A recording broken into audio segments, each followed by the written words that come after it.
Hi again.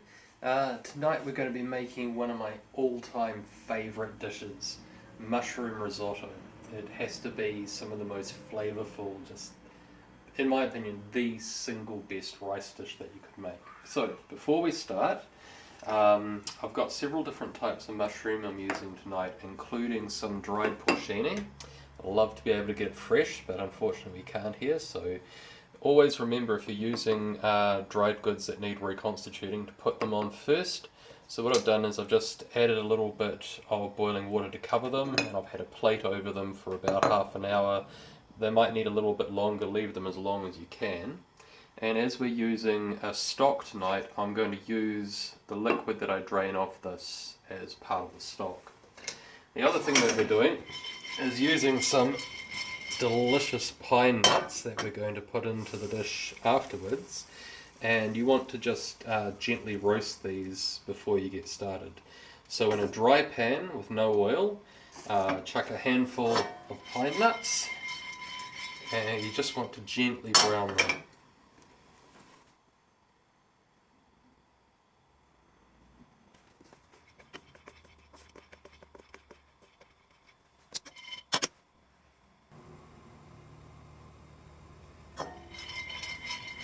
Okay, now that they're looking nice and golden roasted and fairly even on all sides, I'm going to take those off the heat and just transfer them to another container or plate later.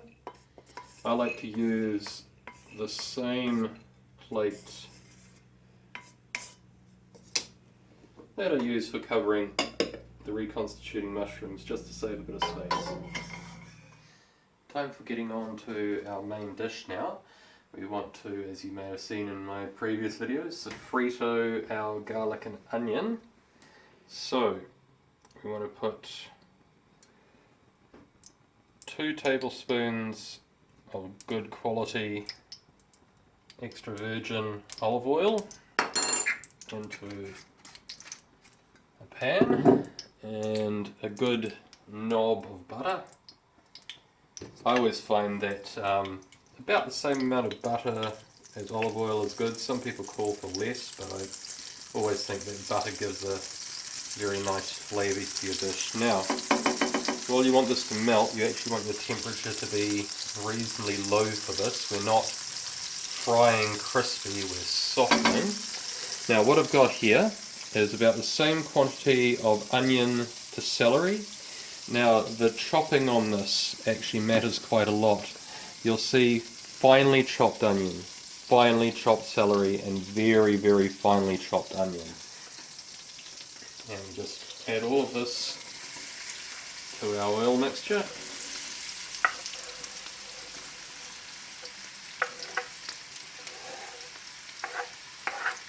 Oh, the flavours are already smelling delicious. And once we've got that in there, give it all a stir, get it all nicely coated in the oil.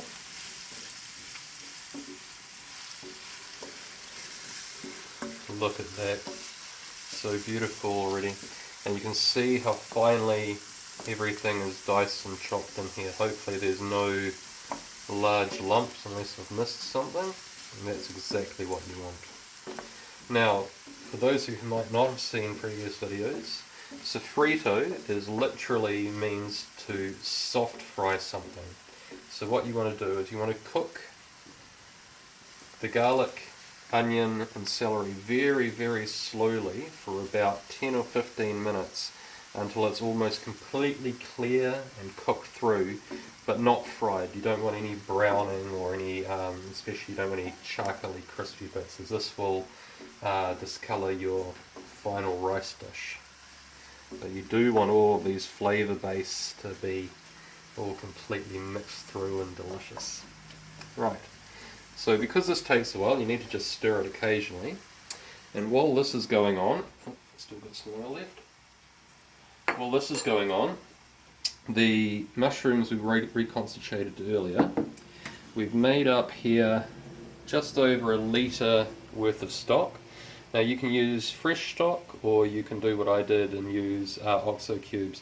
it really doesn't make much of a difference. Use whatever you've got on hand, and as we're in the middle of a lockdown, I actually find that the OXO cubes they're delicious. They're every bit as flavourful. You can even go with water if you had to. You can use chicken stock, you can use fish stock, whatever you're doing. As I'm using a mushroom risotto, I'm using a vegetable stock and the juice from the porcini mushroom. So just chuck that all in there, give it a little bit of a squeeze.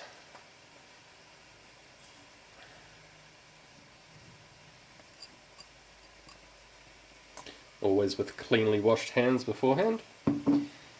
Get all of the excess liquid out of this.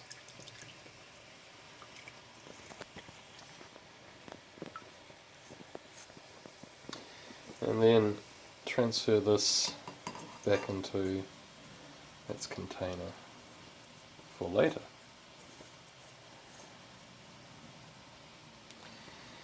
Now, with your stock, you're going to want to put this carefully on the stove and get it heating through. If I turn the right element on. Get it heating through so it's all nice and warm for when you need it later. Now, as you can see here, this is all starting to cook nicely.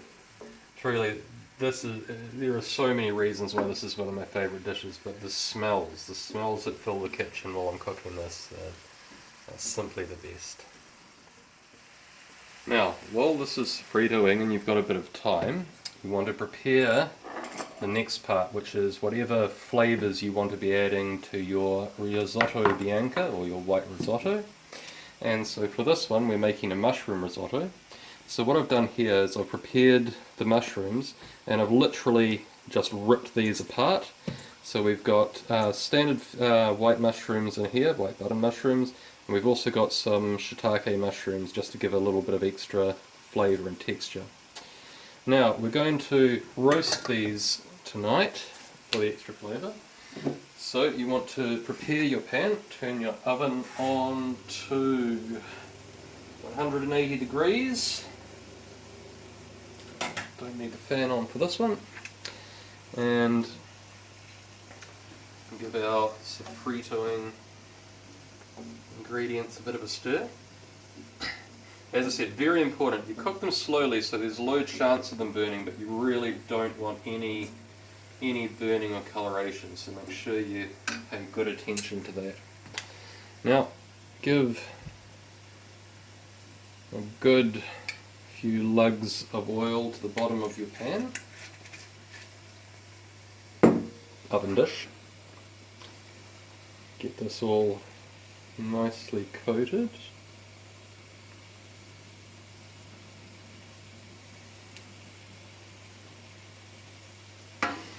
Now, in my mortar and pestle, I have very roughly ground up some a half teaspoon of peppercorns and a teaspoon of salt. And you're going to want to season the bottom of your oven dish with just a little bit of this. This is for the entire dish. And then you're going to want to cover this with your mushrooms. Checking on your sofrito again. Oh my god, this smells so good. Right. Now, aside from your mushroom, you've got another dozen cloves of garlic here, and what I've done with these is just chop them in half.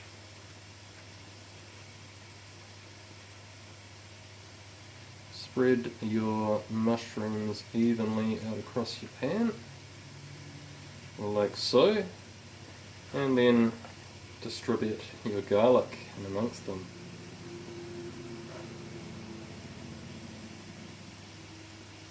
Try and get the garlic down to the base, It's really nice if you get a bit of caramelized garlic while you're roasting. Really nice. Now, once we've got all this nicely arranged and ready to go in the oven, we're going to want to add a little bit of fresh, roughly chopped thyme. Using fresh thyme in this I find is the best. I've tried it with dried and it just doesn't give the quite flavour punch that you're looking for. Be liberal with this, but save a little bit. I used about a handful of chopped leaves, and you want to save a little bit for the end for some more colour. Give your sofritoing ingredients another stir.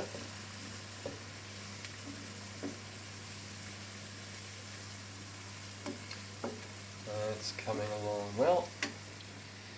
Now, to finish this off, you want to give another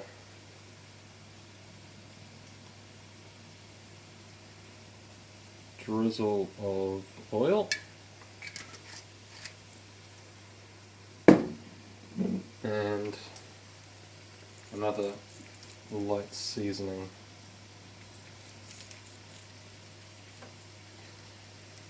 Like so. Now this is ready for the oven, but we don't want to put it in yet because it's only mushrooms. They won't take long to roast, so we'll just leave that aside.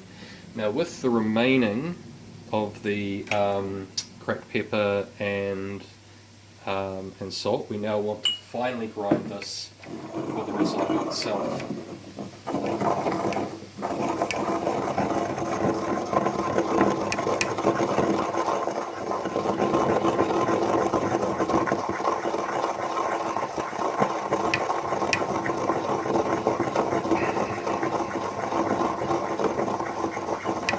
Yet again, I find doing it this way in the mortar and pestle is the way to get the most out of your sea salt and cracked pepper. It's better than using it just straight from a container. But feel free, if you don't have a mortar and pestle, if you don't want to put this much effort in, feel free to just use some ground white pepper and regular table salt.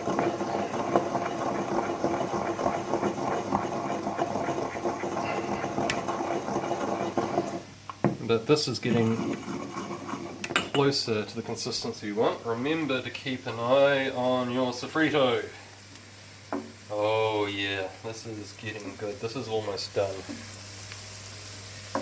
You can see no hint of browning or colour here, but it's reduced in volume and the celery and onion are almost the same colour now. This is exactly what you want to be going for. Make sure that you've got your heat setting to the lowest setting it will go to while you're doing this.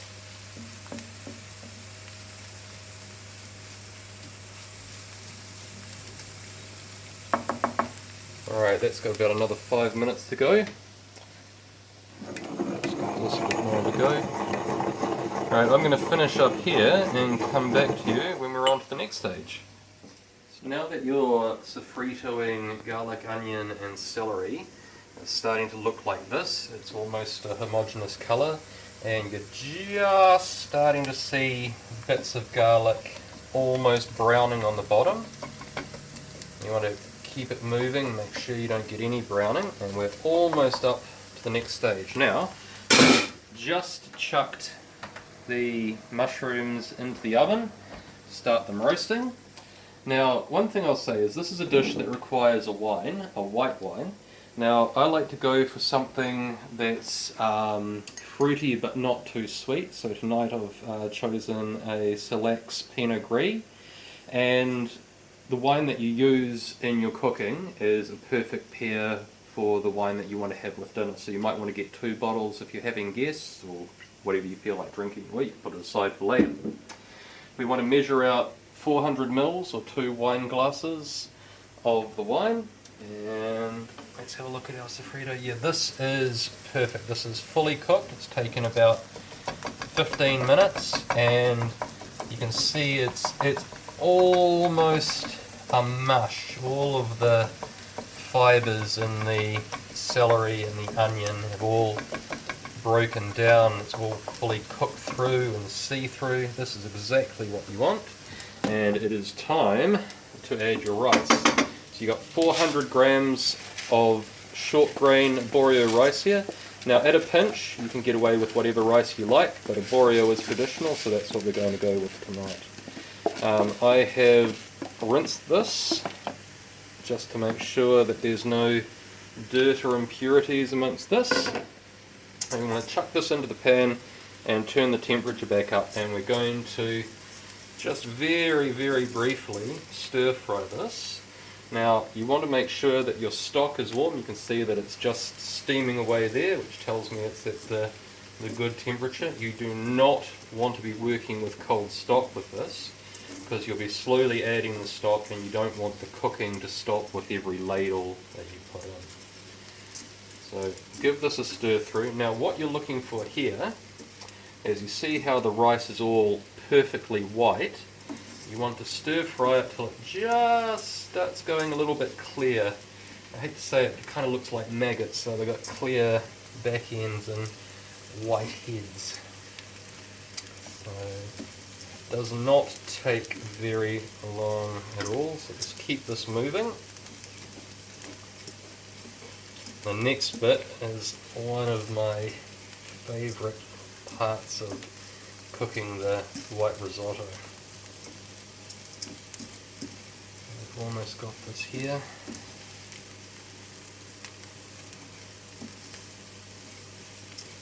You don't want to brown any of the rice, you're just getting some of these flavours saturated through it and kind of drying it out a little bit, because it's going to be absorbing all the flavours that you give to it.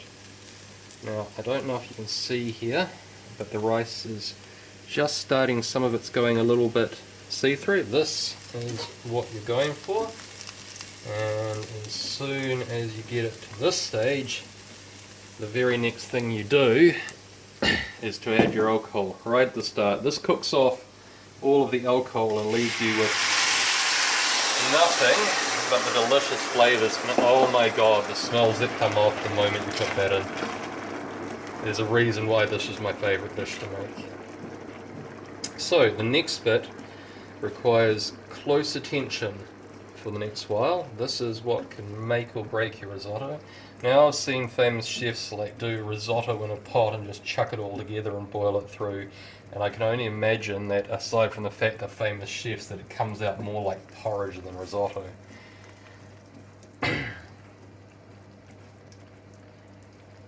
So what you're going to do here is just keep this moving and allow the rice to absorb all of the liquid.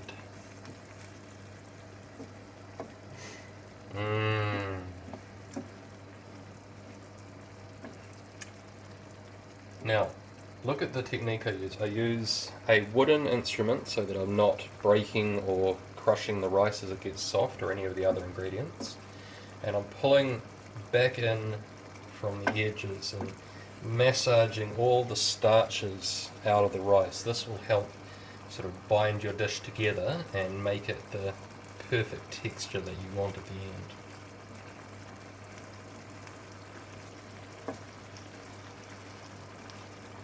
Now, it doesn't take very long. You can see already that it's starting to get gluggy, that the rice has already absorbed a lot of the liquid. And before it dries out, and definitely before it starts sticking to the bottom, you want to add more liquid to this. So you see how it's still running in now. You want to leave it and get a little bit more absorbed than that. Get it to drink up all of that wine that you've just put in, all of that flavour. Here we go. See how it's starting to get thick now, like it's just got a sauce. When you pull it apart, you want to get your handily prepared ladle and put a good this is why you have the pot next to the pan, a good 2 big ladlefuls of your stock into the rice and give that a good stir through. Right, this is when you want to add your seasonings. So always hand to pan.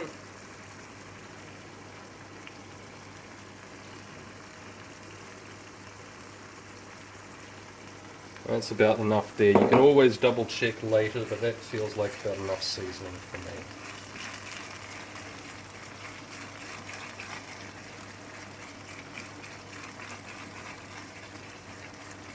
Stir that in thoroughly. And then you want to go back to massaging the rice.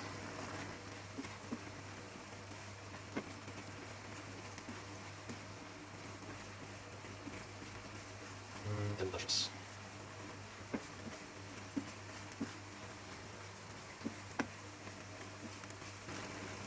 Now the moment it starts to feel dry,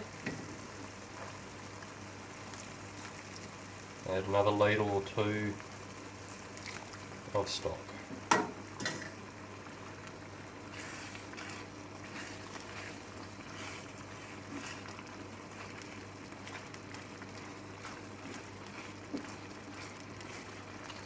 Now after you add, sorry Umbra, after you add a ladle, this is a good time to come and check on your mushrooms and garlic. I just use a fork to check on the garlic and see how it's going. Definitely don't want to over roast your garlic, it's easy to do. But in general it should take about the same amount of time that this process takes if you've done everything right.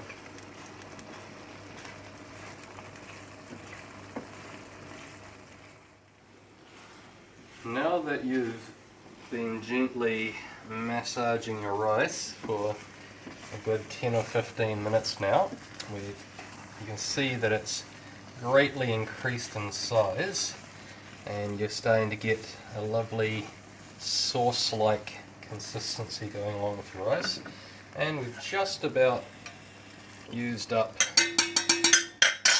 all of our stock. I thought I'd bring you back in to show you the last stages of this. Now, one thing, as we do with all of our cooking, is we want to make sure that we have a jug of freshly boiled water on hand, just in case we don't have enough liquids for our cooking.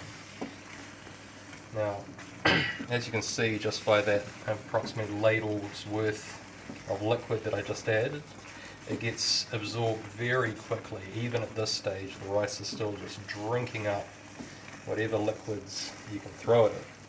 Now, aside from the fact that you're making risotto, you're essentially just cooking rice like you would at any other time. So you want to make sure that the rice is thoroughly cooked through. So just before we run out of liquid here,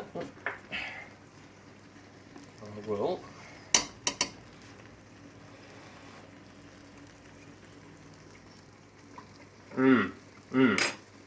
Alright, that's cooked to perfection.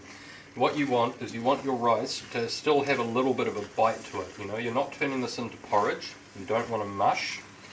Now that you know that your rice is thoroughly cooked, now you want to make sure that nothing is sticking to the bottom of the pan, but you also want to make sure that most of any of the liquid is thoroughly absorbed. So still a little bit too liquidy. I'm actually going to turn the heat completely off now. And just keep this going. So you look at this. This is exactly what you want. When you smear your spoon or whatever you're using through it, you want to see it kind of like almost mash the rice, milk out any extra starch that it's got in it. And this is the consistency that you're going for. Now, a lot of people like a soupier risotto. I personally think that is absolutely disgusting. So the next trick is to put the lid on that immediately while we come over here and get our next ingredients being our butter and our parmesan. And we want to add a good amount of butter to this. I would say get the stray Jersey hairs out of this. I want to say add about 75 grams of butter, give or take, and you've finely grated 175 grams of parmesan, and you want to put most of this in and just save a little bit, about 25 grams for topping of your dishes or however many dishes you've got. And then you want to give this a thorough mixing through.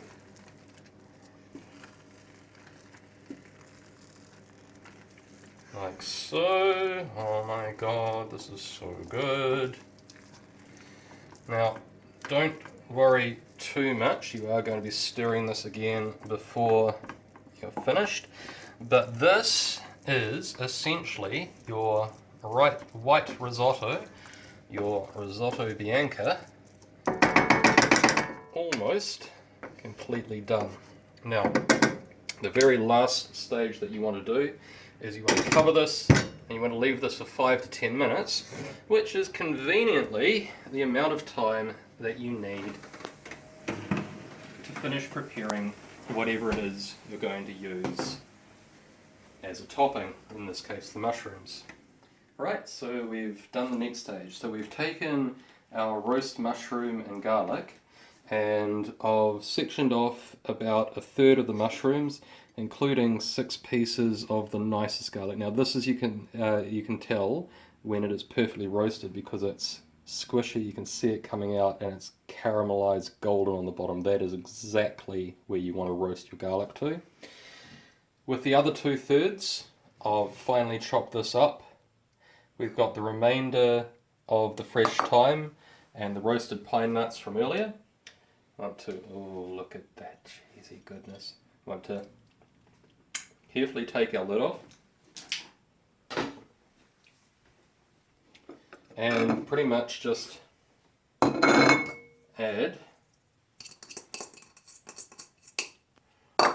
all of the ingredients except for the mushrooms that I was just showing off that we've saved for last. So I'm going to add all this in. Now this obviously, once you've made your risotto bianco, you can add whatever flavors you like. So in the past, one of my other favorite vegetarian options is a roast pumpkin and rosemary mixture. So I've just done the same thing but with pumpkin instead of mushroom, especially for those weird people who don't like mushrooms. I've seen it done with pea and ham. You can do it with shrimps, especially if you were to use a fish stock with it. Pretty much anything. If you consider your risotto bianca as just your rice base, and then you can add whatever flavors you like. So now what you want to do is simply thoroughly mix all this through, and we're getting very, very close to serving. Right, for dishing up, we've got 3 plates here, which I've just put a liberal amount of risotto onto each. And first things first, we want to, speaking of liberal amounts, want to add a good quantity of parmesan to each of these. Spread it out nice and evenly. This is a dish that you can't really go overboard with the parmesan. It just adds to the stringy gooiness of it, and the flavour of parmesan, especially freshly grated like this, is divine, as anyone who loves parmesan will know. Right, that's looking good. Then, with the mushrooms that we reserved, we just want to layer these on top. Get them in there. A little bit fiddly, but all worth it in the end, make sure they're all looking nice and even, and then make sure they both get their two delicious crunchy pieces of garlic on each. Now to this you want to add a little sprinkling of roughly chopped basil,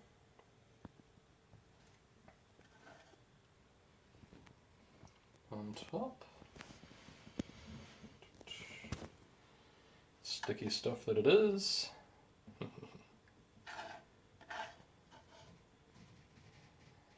Alright, now because my son doesn't like them, I'm just going to place a few olives around the edges of a couple of these, and not the third.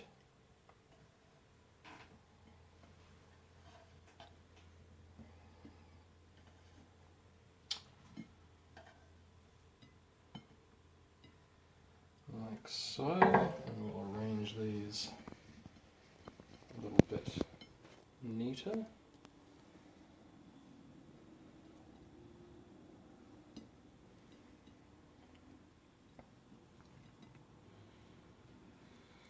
Like so, and let's see what else. A little bit of cracked pepper on each, and